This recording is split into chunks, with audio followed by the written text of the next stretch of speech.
Bonjour.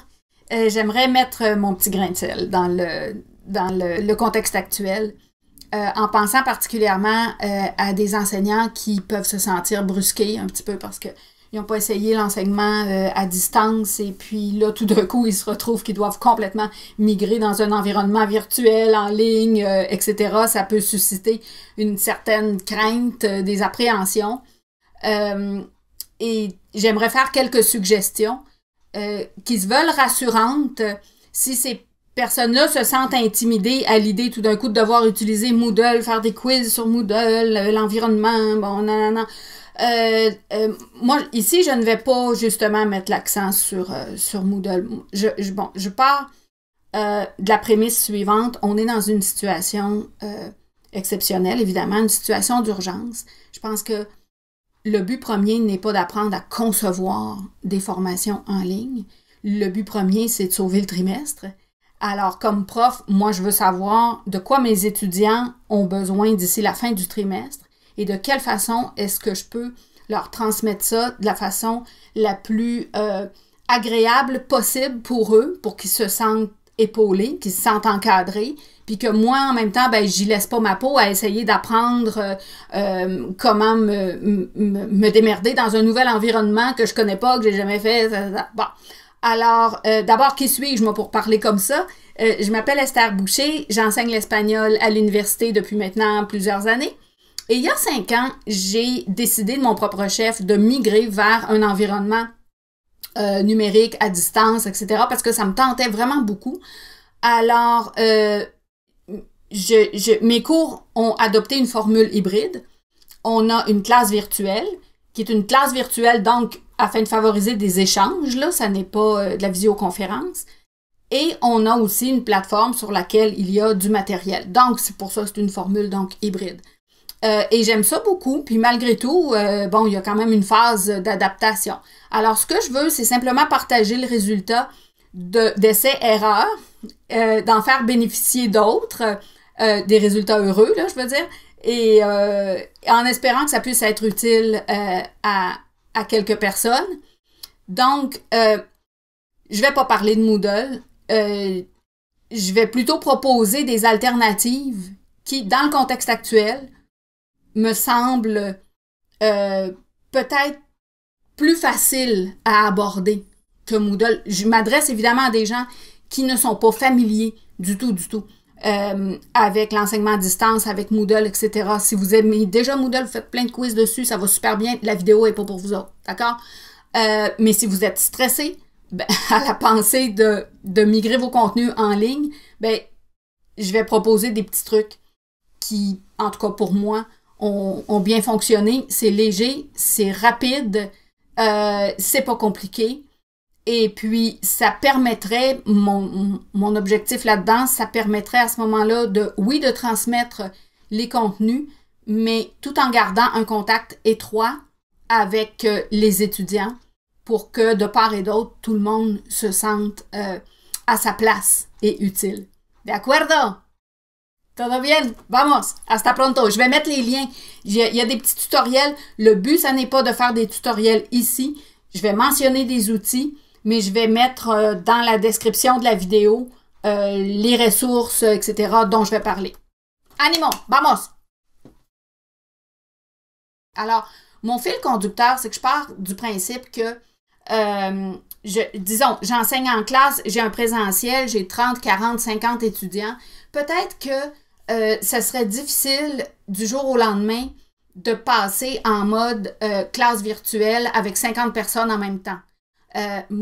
Zoom est parfaitement capable de faire ça, mais est-ce que moi j'ai l'équipement ici pour faire ça? Est-ce que mes étudiants sont équipés pour faire ça? Ça prend un bon ordinateur, ça prend une bonne connexion.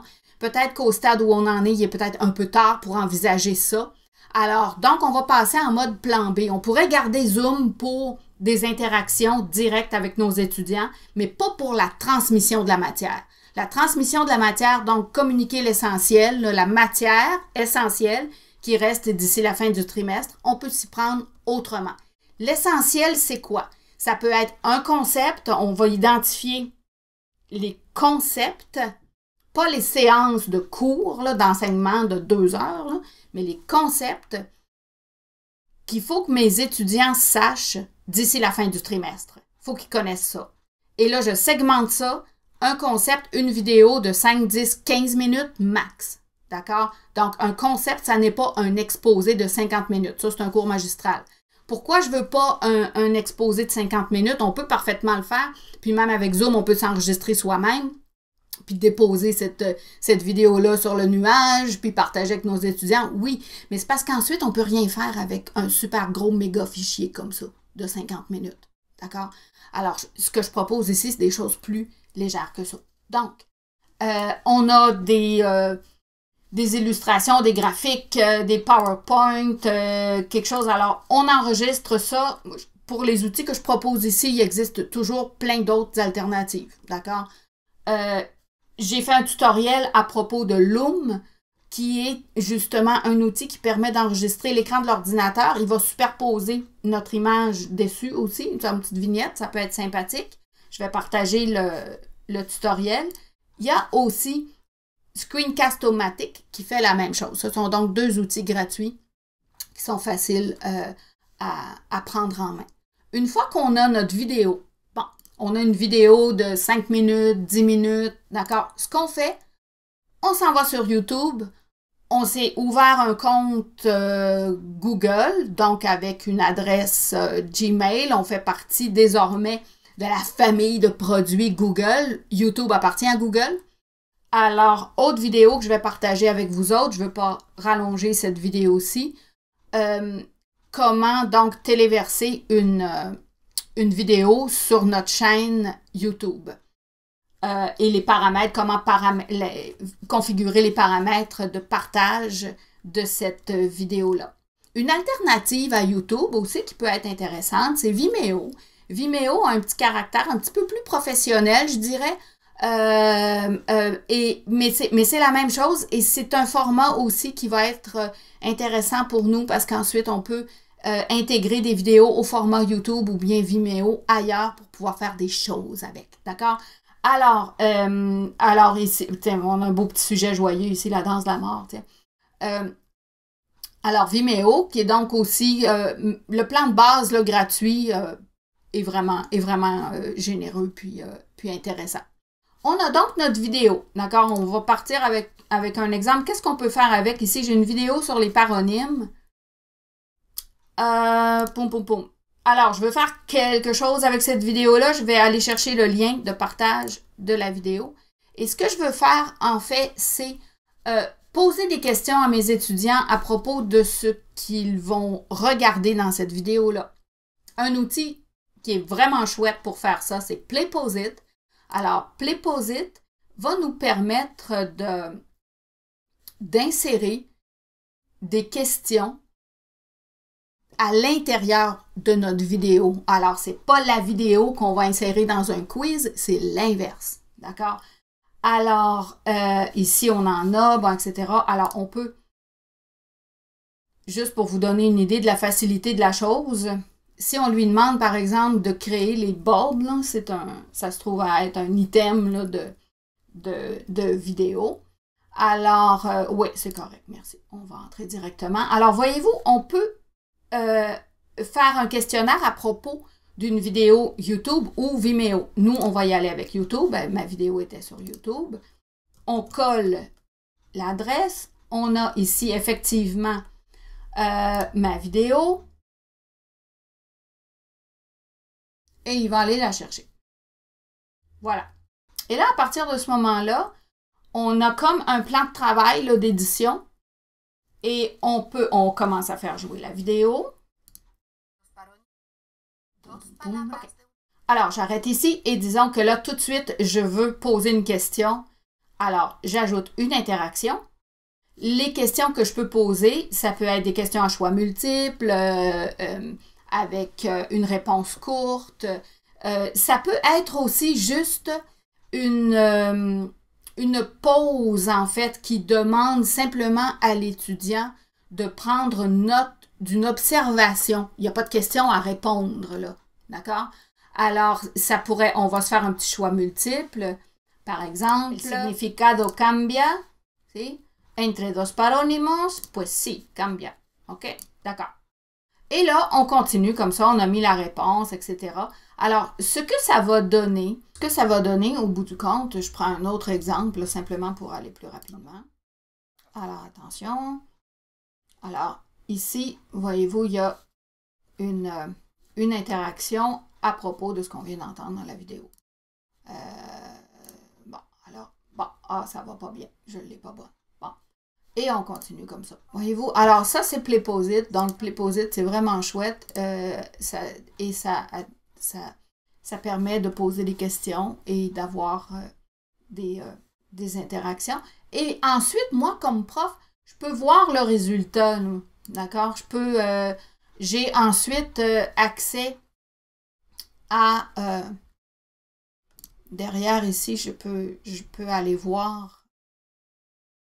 Alors, derrière, j'ai accès à un tableau qui va me donner exactement là, les réponses des étudiants.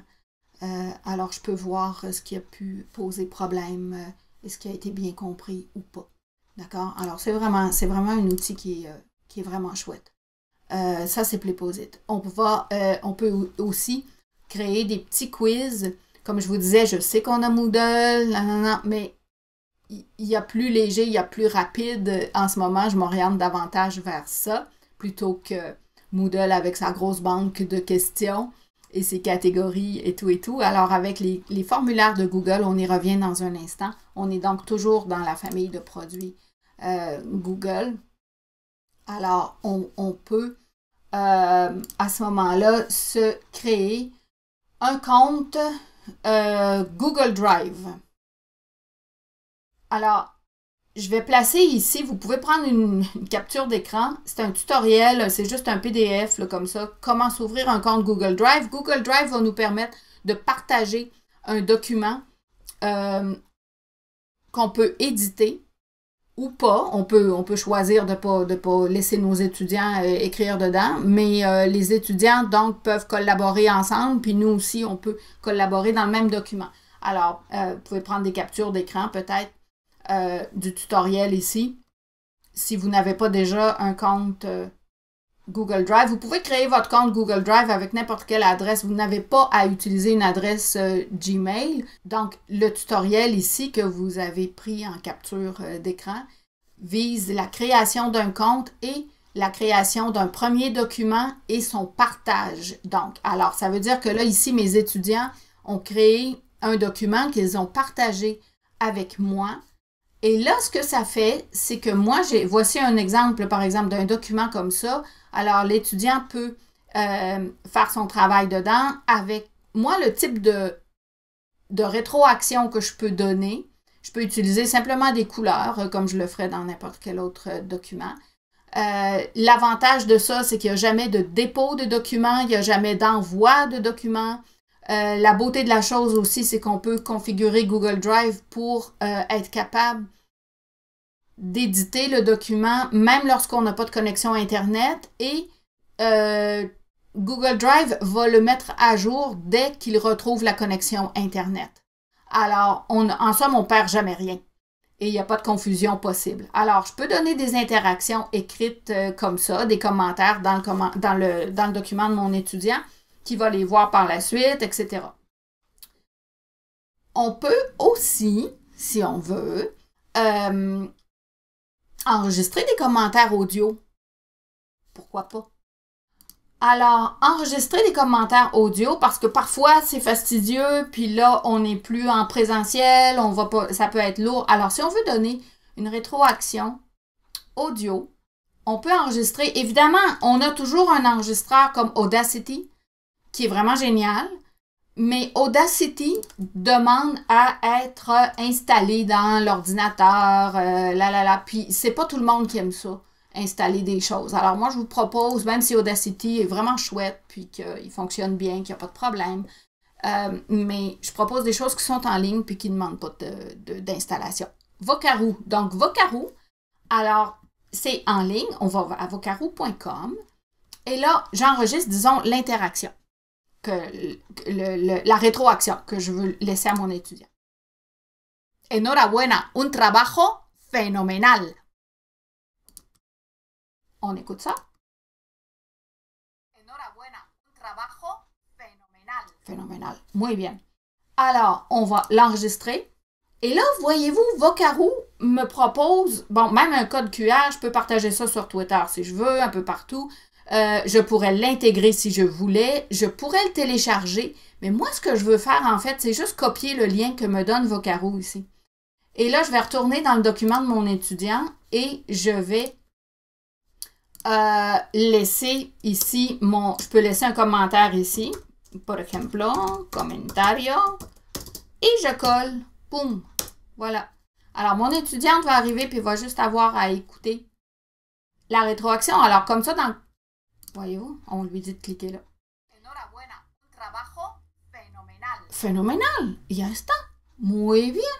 Voyez-vous, c'est génial. Un autre outil aussi pour enregistrer la voix, c'est celui-ci en ligne, Online Voice Recorder. Super facile. Il faut choisir le micro. Snowball. Génial. Enhorabuena. Bon, voyez-vous. Même chose à ce moment-là. Génial. Enhorabuena. Et on peut télécharger le fichier à ce moment-là vers notre ordinateur. Là, par contre, pour le mettre dans le document Drive, c'est moins intéressant d'avoir un fichier MP3. C'est pour ça que Vocaroo est particulièrement intéressant parce que c'est un lien vers Vocaroo. Par contre, si j'ai un fichier MP3, qu'est-ce que je peux faire avec? Ben, je peux m'en aller justement. J'ai mon Moodle, je veux laisser des consignes aux étudiants. Alors, je peux ouvrir une étiquette dans Moodle. Et là, je vais placer mon MP3 dans l'étiquette. Alors, disons que c'est des consignes de ce que je veux qu'il fasse pour cette semaine. Et là, je m'en viens ici. Je vais intégrer donc l'audio que je viens de télécharger. Non, c'est pas lui. C'est lui. Ouais, voilà. Et je l'insère là. Et voilà. Et on retourne. Alors, ça nous donne comme un séparateur, en fait. Alors, voyez-vous, ça donne des... comme ça, je peux placer des consignes audio. Encore une fois, ça fait une présence accrue dans un contexte d'enseignement à distance. Une autre façon aussi de partager de la voix, de la vidéo, ça peut être pour des activités, ça peut être pour des consignes. Et là, les étudiants pourront participer aussi là-dedans. C'est Flipgrid. Alors, avec Flipgrid, on peut enregistrer une vidéo ou pas, là, bon, pour donner des consignes. La particularité, c'est que en réponse à notre vidéo, les étudiants vont donc... tiens, on va s'en venir ici. Ici, Flipgrid va créer donc un tableau avec, ici, par exemple, dans Descubrir el Español, j'ai 5 sujets différents. OK?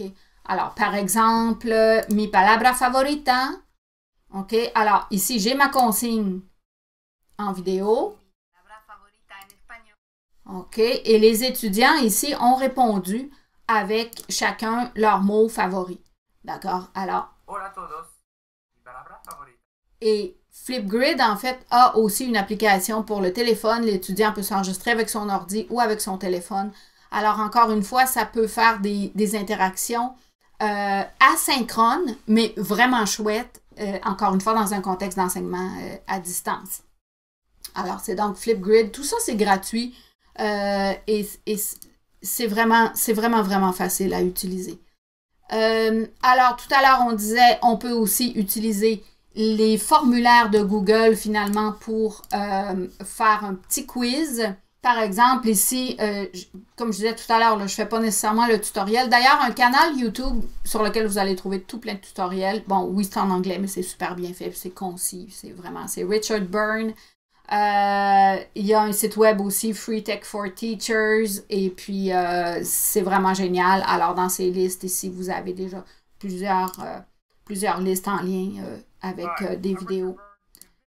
Des vidéos, donc, à propos d'outils Google. Alors, on peut insérer notre vidéo dans un formulaire Google et ça, ici, ça va nous donner un petit quiz qui est vraiment facile à créer. Et si on veut, on peut le configurer pour que Google attribue des points et un résultat à ça. Alors, ça fait des quiz qui sont rapides à créer comparativement à ceux de Moodle parce que, évidemment, c'est l'envers de la médaille aussi. C'est vrai que Google n'a pas de banque de questions, mais peut-être que dans le contexte actuel, notre but, c'est de sauver les meubles. C'est pas nécessairement de se créer une grosse banque de questions avec tout plein de catégories dans Moodle. Peut-être qu'on veut juste que les étudiants puissent s'auto-évaluer, évaluer leur compréhension d'un concept, etc., de quelque chose de court, léger, rapide, avec quelques points, d'accord, pour vérifier la compréhension. Alors, en résumé, moi, je dirais, ben, peut-être, selon, si on a des problèmes techniques. Donc, en résumé, les interactions via Zoom, c'est tout indiqué pour répondre à des questions, pour travailler avec un petit groupe à la fois, pour donner peut-être un encadrement, mais les séances à ce moment-là, de transmission de la matière, là, ben, ça peut se segmenter dans le contexte actuel. Là, je ne dis pas ad vitam aeternam, mais actuellement, c'est quelque chose qui est faisable et qui requiert pas.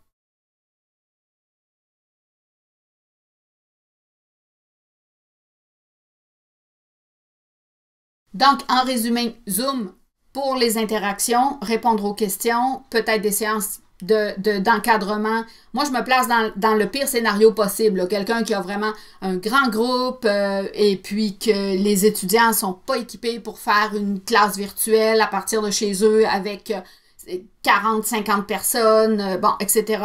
Alors, à ce moment-là, on n'a pas non plus à faire une classe virtuelle à 40, 50 personnes. C'est plus une classe, là, ça reste un cours magistral à ce moment-là. Ben, peut-être que Zoom peut servir davantage à ce moment-là comme bureau virtuel pour répondre aux questions, encadrer les étudiants, bien les épauler, et que pour ce qui est de la transmission de la matière, on peut cibler ce qu'ils doivent connaître d'ici la fin du trimestre, faire des capsules vidéo et les partager de la façon avec les outils là, qui sont rapides et qui sont très flexibles. Vamos, grupito, ánimo. Hasta la próxima.